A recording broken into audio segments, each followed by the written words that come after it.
Joaquín Archivaldo Guzmán Loera, known to the world as El Chapo, meaning Shorty, is one of the most infamous criminals in modern history. As the leader of the Sinaloa Cartel, he built an empire that spanned continents, trafficking billions of dollars worth of drugs and leaving behind a trail of violence and corruption that reshaped Mexico's criminal and political landscape. His daring prison escapes, his ability to evade capture for decades, and his complex personal life have turned him into both a legendary figure and a symbol of the deep-rooted failures of law enforcement and governance in Mexico.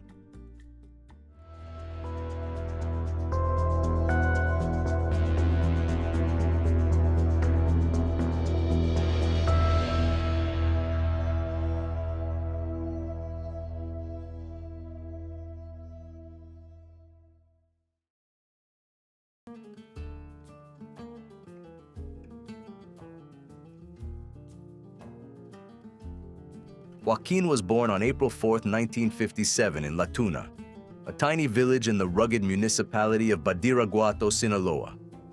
This mountainous region, part of the Golden Triangle, along with Durango and Chihuahua, was known for its isolation and the cultivation of opium poppies and marijuana. Poverty was endemic, and for many families, the drug trade was the only path to survival. His father, Emilio Guzmán Bustillos, was a subsistence farmer and small-time poppy grower, known locally for his temper and heavy drinking. His mother, Maria Consuelo Loera Perez, was respected for her resilience and devotion, often described as the stabilizing force in an otherwise violent household. Guzmán grew up tending fields and selling fruit and candy to help his family survive. He received little formal education, leaving school by the 3rd grade, and as a teenager, he began cultivating his own plots of marijuana and opium poppies, selling them to local traffickers.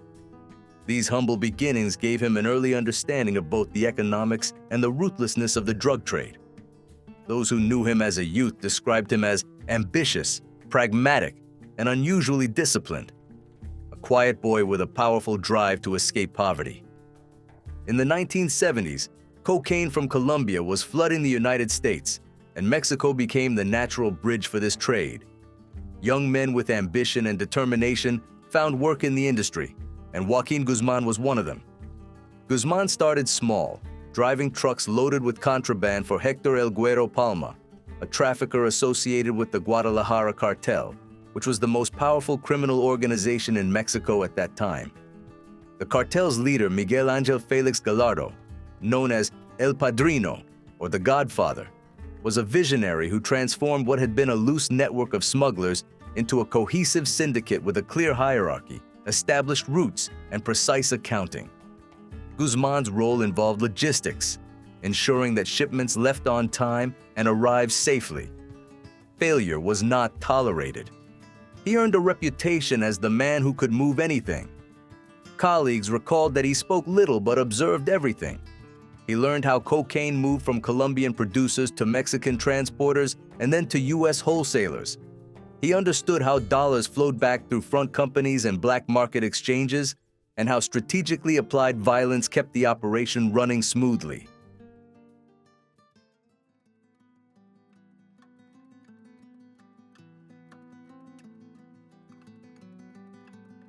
When Félix Gallardo was arrested in 1989 for orchestrating the kidnapping and murder of drug enforcement agent Enrique Kiki Camarena, the Guadalajara cartel fractured. Guzmán saw an opportunity. The arrest scattered the old guard, leaving the cocaine trafficking routes from the Pacific coast to the U.S. border open to anyone ruthless and organized enough to claim them. Guzmán, in partnership with Héctor El Güero Palma and Ismael El Mayo Zambada, moved swiftly to establish what would become the Sinaloa Cartel, a federation that combined family loyalty, business discipline, and intimidation. Unlike the hierarchical structure of Colombia's Medellin or Cali cartels, Guzmán's organization was designed like a multinational company with regional franchises. Each faction, known as a plaza, controlled its own territory and smuggling routes, but ultimately answered to a small inner circle led by Guzmán and Zambada. This model provided flexibility. If one cell was compromised, others could continue to operate. Beneath them, lieutenants supervised production, transportation, enforcement, finance, and political protection. Engineers designed tunnels and packaging systems, accountants managed cash logistics, chemists oversaw drug synthesis, and security chiefs commanded private armies. And by the mid-1990s, Guzmán's federation employed thousands, including pilots, mechanics, lawyers, and computer specialists. El Chapo's genius was in logistics. He recognized that to dominate the drug trade, he needed to control the routes. So in Tijuana and Nogales, his engineers constructed the first long smuggling tunnels beneath the US/Mexico border. These tunnels were not crude passages. They were impressive feats of engineering, featuring reinforced shafts with lighting and ventilation that facilitated the movement of tons of cocaine and heroin beneath the desert floor. US agents later referred to them as the subways of Sinaloa. Simultaneously, Guzmán expanded into maritime and aerial transport. He acquired old DC-9 cargo planes and fishing boats, modifying them with hidden compartments. Small aircraft took off from clandestine airstrips in Sinaloa and Durango, flying to Central America, where cocaine from Colombia was received and repackaged for the US market. From there, the product traveled north by truck or train, often concealed in shipments of produce, cement, or frozen fish. Each stage of the journey was facilitated by bribery. Customs officers, police, and soldiers along the route were given quotas to look the other way. Guzmán's policy was straightforward. Anyone who could be bribed was paid, and anyone who refused disappeared.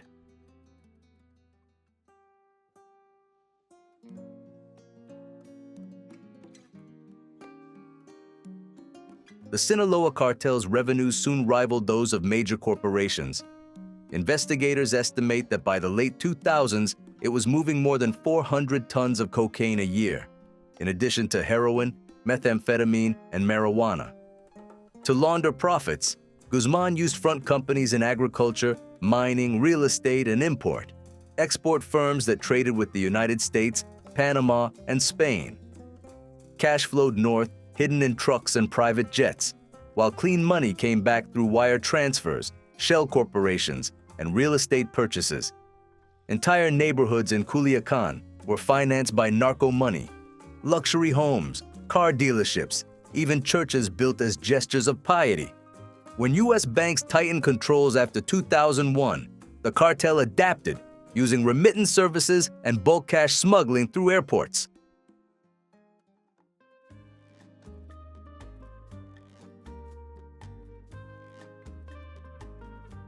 The Sinaloa Cartel maintained its power through systematic brutality. Guzmán's philosophy of control was based on two options: silver or lead. Those who accepted his bribes prospered, while those who refused were killed.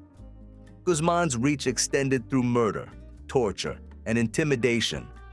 He ordered the executions of rivals, traitors, and even family members suspected of betrayal. Testimonies during his trial in the United States revealed that he personally shot rivals, buried enemies alive, and used acid or bonfires to destroy bodies. His cartel's enforcers, elite hitmen known as Los Antrax, carried out massacres, kidnappings, and public executions to assert dominance. Entire towns were controlled by his forces. Police, politicians, and journalists were routinely bribed or killed. Journalists who continued to investigate him often ended up dead, frequently with messages warning others not to write about the boss. Additionally, he expanded into human trafficking, extortion, and illegal arms smuggling, and his organization was linked to thousands of weapons smuggled from the United States into Mexico to arm his forces. DEA and Mexican intelligence agencies later uncovered that El Chapo personally authorized the assassination of police generals, mayors, and rival cartel leaders, often as part of an ongoing campaign to maintain control of smuggling corridors. To protect his empire, Guzmán invested heavily in weaponry. His lieutenants acquired assault rifles, grenade launchers, and armored vehicles through networks that stretched into the United States and Central America. But his most effective weapons were not guns. They were envelopes of cash. Bribery reached every level of Mexican society. Federal police commanders, military officers, and politicians were placed on payrolls or offered business partnerships. In exchange, the cartel received intelligence on raids, access to seized shipments, and political protection. During his U.S. trial, witnesses described payoffs so large that bundles of cash had to be delivered in duffel bags. This corruption shielded Guzmán for decades. When he was cornered, someone inside the state invariably warned him first. By the 1990s, Joaquín Guzmán's cartel was engaged in conflicts on multiple fronts. In Tijuana, the Arellano-Felix brothers resisted Sinaloa's encroachment on their border crossings. This feud turned cities into battlegrounds, with convoys chasing each other through the streets, ambushes outside nightclubs, and entire police units switching sides overnight. When Mexican and U.S. investigators uncovered Sinaloa's tunnels, El Chapo simply ordered the construction of new ones, deeper and longer, showcasing the adaptability that would define his reign. By the middle of the 1990s, Guzmán had emerged as the single most disruptive figure in Mexico's underworld. His cartel's rapid expansion clashed with established trafficking dynasties, leading the country to experience a series of public wars over the next decade. The Tijuana corridor, controlled by the Arellano-Felix brothers, became the first major battlefield. Each side aimed to seize control of the city's international bridges and lucrative airport routes. Gunmen engaged in running battles through downtown. Corrupt police units switched allegiances, and local officials either fled or joined one of the factions. American agencies began to understand the new scale of the conflict in Mexico. These were not merely isolated smugglers, but armed groups equipped with automatic weapons, communications gear, and payrolls that rivaled those of provincial governments. Further north in Ciudad Juárez, Guzmán's network challenged the long-dominant Carrillo Fuentes family. The battle for the city's border crossings would ultimately claim thousands of lives. In each confrontation, El Chapo adhered to a key principle that governed his business: diversification. If one route was closed, another would open. When access to Tijuana became too costly, he shifted his focus to Sonora and Sinaloa, then further into Chihuahua, consistently bribing local officials to ensure safe passage.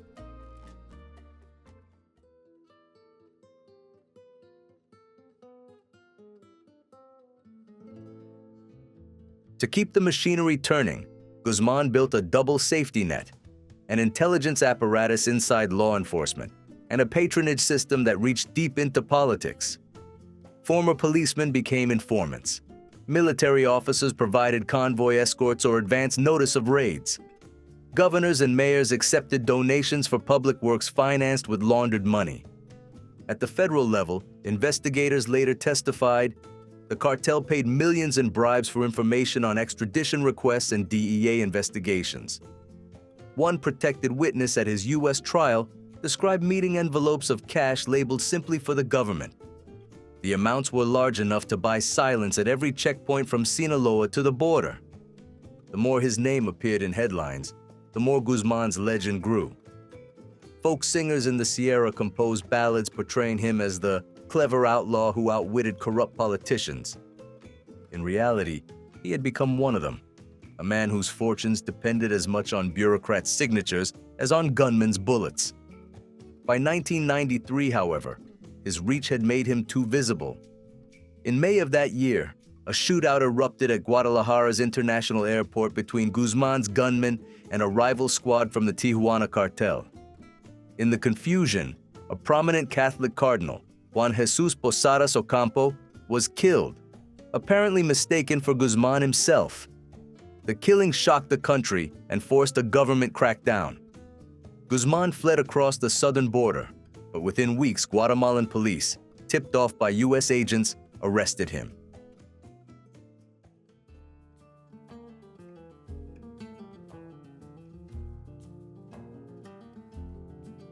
After being extradited to Mexico, Joaquín El Chapo Guzmán was sentenced to 20 years in the maximum security Puente Grande prison. Officially, he was cut off from his organization. However, in reality, he managed it even more efficiently than before. Guards facilitated his communications by delivering messages, phones, and orders. Daily visitors brought him food and updates, while officials at every level were paid to ignore the situation. He created a miniature version of his outside world within the prison's walls, establishing a hierarchy among inmates and guards, maintaining a steady cash flow, and even arranging for occasional visits from entertainers. Intelligence files later revealed that entire shifts of prison staff were on his payroll. From his cell, Guzmán directed shipments, resolved disputes among his lieutenants, and orchestrated assassinations of rivals outside the prison. By 2001, Guzmán had spent 8 years at Puente Grande. Rumors about a potential transfer to another facility and possibly to U.S. custody began to circulate. Then, on the night of January 19th, he disappeared. The official account stated that he was hidden inside a laundry cart and wheeled through a service gate.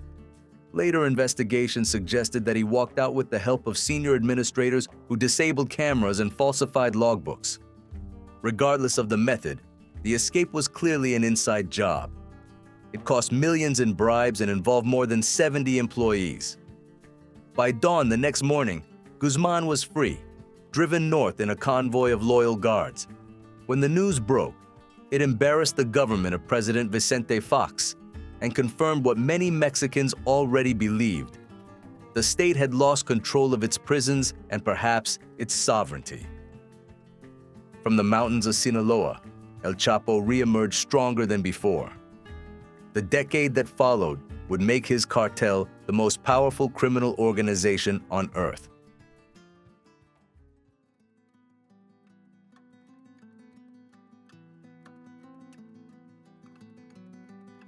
When Joaquín Guzmán emerged from Puente Grande in 2001, he entered a transformed Mexico.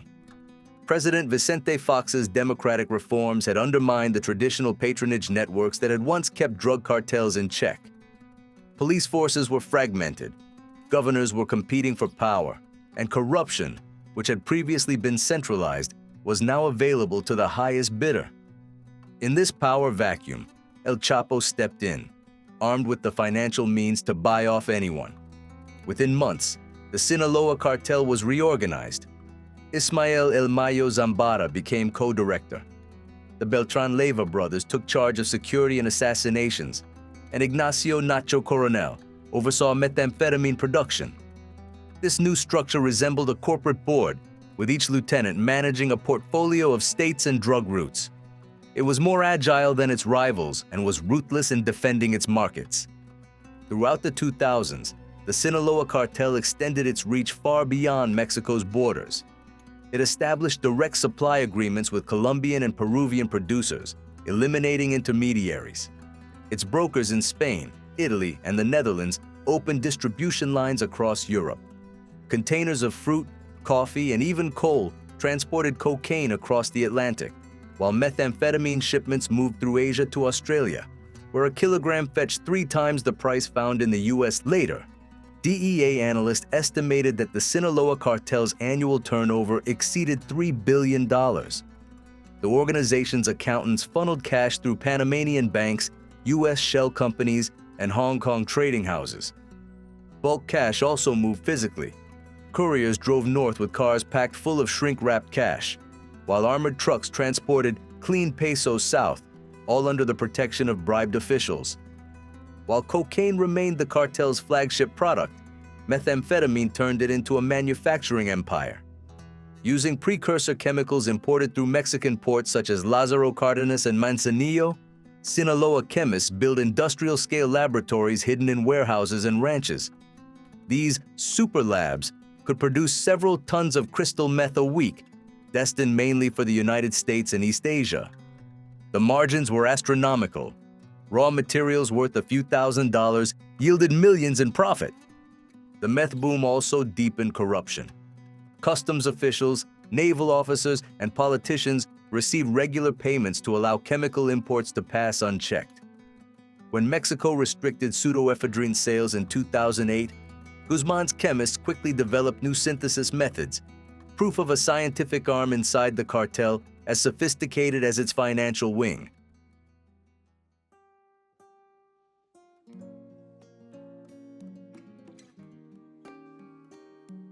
Prosperity led to paranoia. In 2008, the Beltran-Leyva brothers, enraged by the arrest of one of their own, accused El Chapo of betrayal and severed ties with him. This defection sparked one of the bloodiest internal conflicts in modern Mexican history, turning cities like Culiacan, Mazatlán, and Acapulco into battlegrounds. At the same time, the Sinaloa Cartel faced off against Los Zetas, a paramilitary organization composed of former elite soldiers. The Zetas employed brutal tactics, such as kidnappings, public executions, and mass intimidation, that forced Guzmán to militarize his operations. His forces equipped themselves with 50-caliber rifles, rocket-propelled grenades, and armored vehicles. Battles frequently raged for hours, leaving towns under siege while the federal government, outgunned and outmaneuvered, looked on helplessly.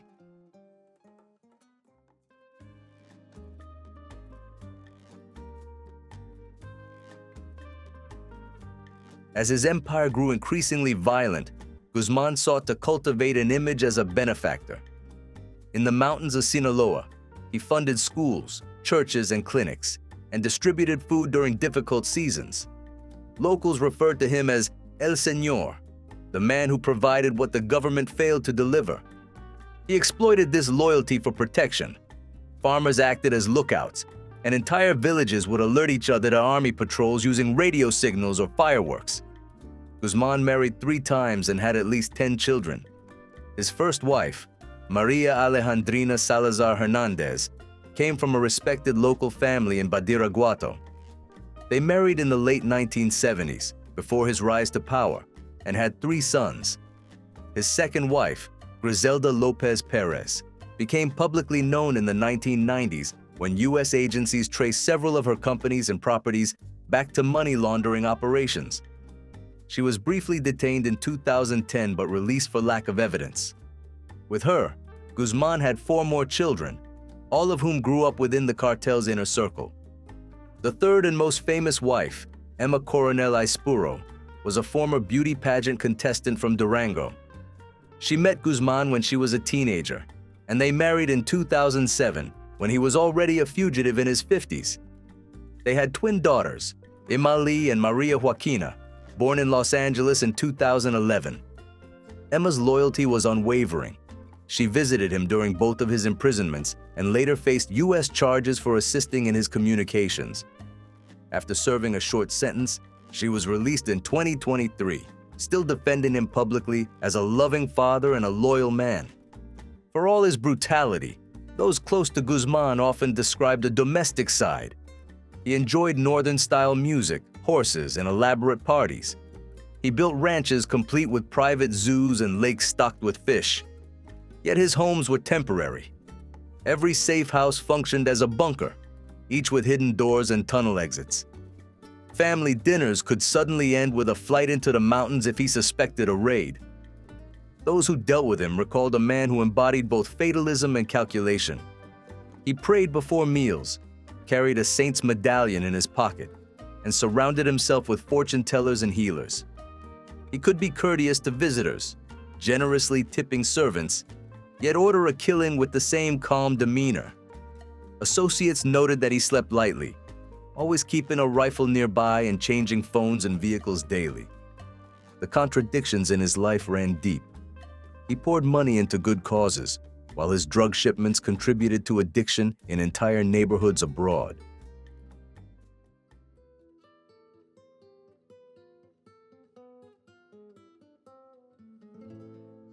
After 13 years as a fugitive, Joaquín El Chapo Guzmán's fortune began to change.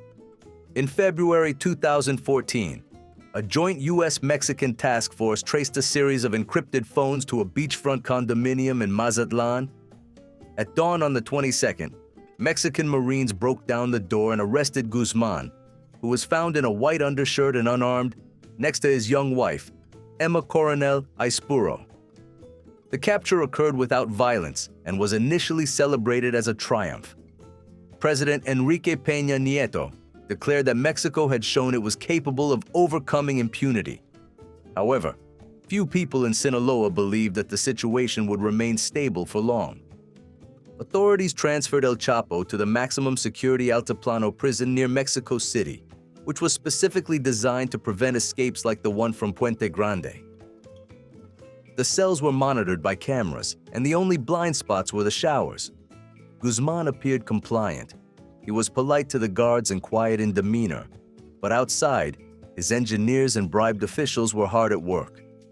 On the night of July 11, 2015, surveillance footage captured him pacing in his cell and bending near the shower before disappearing.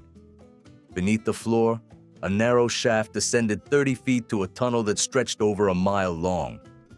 This tunnel was equipped with electric lights, ventilation, and a small motorcycle mounted on rails.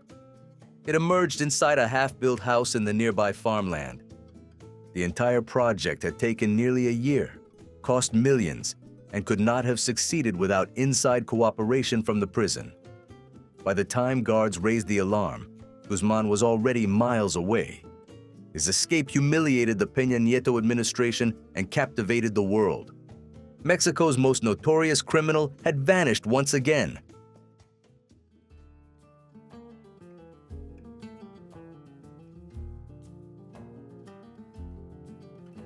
Six months later, intelligence units intercepted communications indicating that Guzmán was negotiating film rights to his life story through actress Kate Del Castillo and visiting American actor Sean Penn.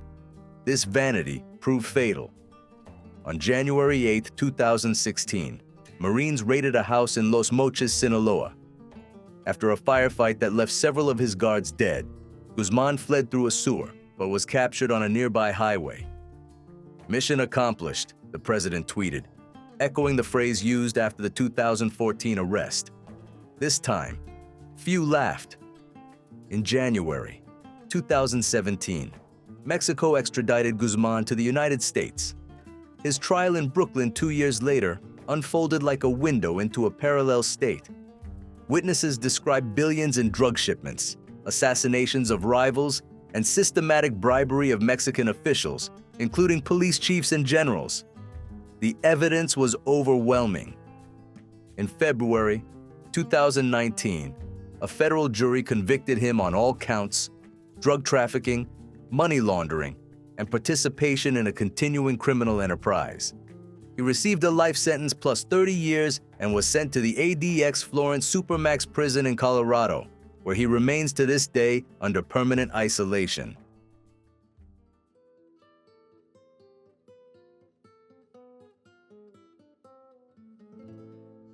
El Chapo's conviction in 2019 did not end the Sinaloa Cartel. Instead, power shifted to his longtime partner, El Mayo Zambada, and his sons, Iván Archivaldo, Jesus Alfredo, Ovidio, and Joaquín Guzmán López. Collectively known as Los Chapitos, they modernized the organization by investing heavily in synthetic drugs, particularly fentanyl, which requires significantly less territory to produce than opium fields. U.S. authorities now consider them central figures in the global fentanyl crisis. Their operations remain focused in Culiacán, where Guzmán's name still inspires loyalty. In January 2023, Mexican forces captured Ovidio Guzmán after a fierce clash that paralyzed the city, serving as a reminder that the cartel's power endures beyond its founder. Since his imprisonment, the figure of El Chapo has transitioned from reality into folklore. Ballads sung in bars and shared on social media praise his cunning and generosity, and television series and documentaries dramatize his escapes as if they were Hollywood heists. To some Mexicans, he still represents resistance against corrupt elites. To others, he symbolizes the very corruption that has undermined the country's institutions. His name is synonymous with the global economics of drugs, the continuous cycle of supply, demand, and prohibition that allows figures like him to thrive. Analysts often note that the Sinaloa Cartel, despite decades of arrests, still operates largely intact, demonstrating that the system which created El Chapo remains untouched.